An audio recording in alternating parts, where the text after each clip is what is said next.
Help me to reach 2,000 subscribers. The night I followed my husband, it rained so hard that the city looked like it was melting. The windshield wipers struggled to keep up, and each slap against the glass echoed my pulse. Fast, relentless, uncertain. Ethan had said he was flying to Dubai for another quarterly strategy meeting. But his suitcase was still in the closet. I'd found his passport in the drawer beside our bed. That was when something inside me, something patient and naive, snapped. For months, I had lived in the half-light of suspicion. Perfume on his collar that wasn't mine. Late-night calls labeled work.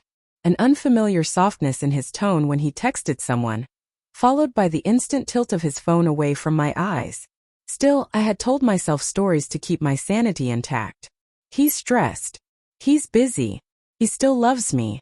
But tonight, those stories couldn't quiet the storm inside me. I gripped the steering wheel until my knuckles whitened and followed his car at a distance.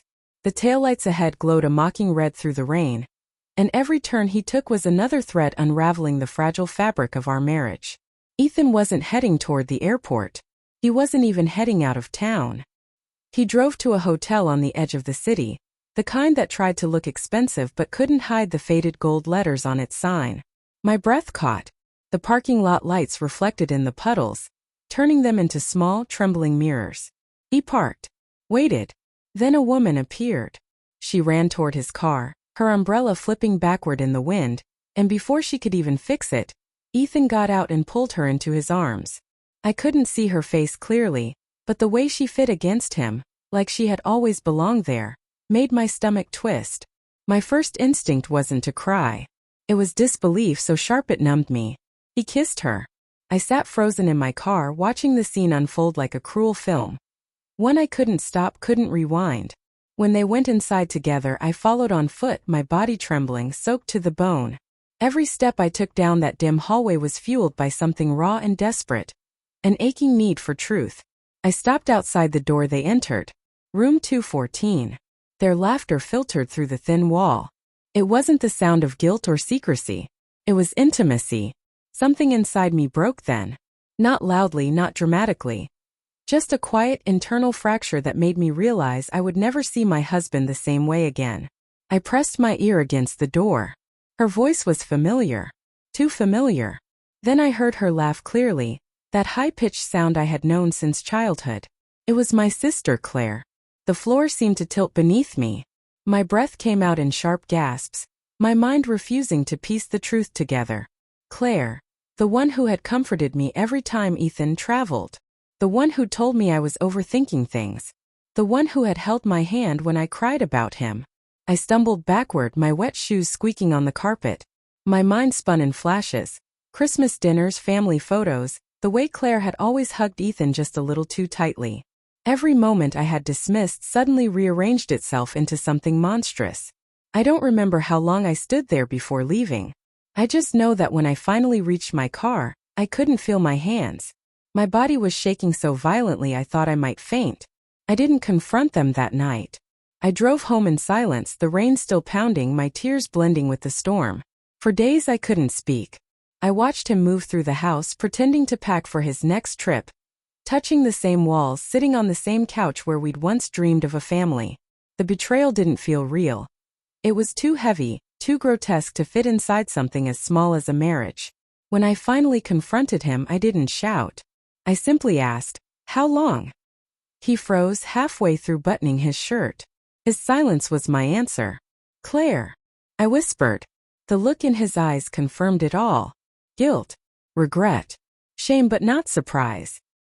He sat down, his voice barely above a breath. "It wasn't supposed to happen. It just did. That's what people say when they want to excuse sin," I said, my voice shaking. "You didn't trip and fall into her, Ethan. You chose her. You chose to destroy me." He reached for me. I stepped back. "She was there for me when you weren't," he said, as if that explained the universe. "You were distant, consumed by work, by routines. And you were consumed by her," I said bitterly. "Was that before or after you both lied to my face for months?" He looked away, unable to meet my eyes. That night I packed a suitcase and left. But I didn't go far. I stayed with a friend across town. I needed to understand the full picture before deciding what came next. A week later, Claire showed up at my door. Her face was pale, her eyes swollen from crying. "Please," she begged. "Just let me explain." "There's nothing you can say that will make it right," I said coldly. She shook her head, trembling. "Ethan told me you two were separated. He said you'd moved out. Does that justify sleeping with your sister's husband?" Her face crumpled. I didn't know how to stop. I loved him. But now, she paused, her hand resting on her stomach. "I'm pregnant." My world tilted again. The air left my lungs. For a moment, all I could hear was the faint hum of traffic outside, the whisper of betrayal sinking deeper into my bones. I closed the door. Slowly, deliberately. Weeks passed. Ethan called, texted, begged. I ignored him. My lawyer called instead. Divorce papers were filed. But then came the final twist. 2 months later, Claire miscarried. And when the doctors ran routine genetic tests, something unexpected came to light. Ethan wasn't the father. He never knew that part. I didn't tell him. But I knew. Claire had cheated on him too, with one of his business partners. It was poetic in a way. The chain of betrayal completing itself, circling back like a curse. I watched it all unfold from a distance, feeling nothing. The woman who had once loved, trusted, and believed was gone. What remained was quiet resolve, the kind born from walking through fire and surviving the burn. Sometimes I still think about that rainy night, about how following him just once revealed not just his betrayal, but the truth about everyone around me, and about myself. Love, I learned, doesn't end with betrayal. It mutates. It scars. It changes shape until you barely recognize it. But somewhere beneath the ashes of everything I lost, a small part of me began to heal. Because sometimes the moment that ruins your life forever is also the one that finally sets you free.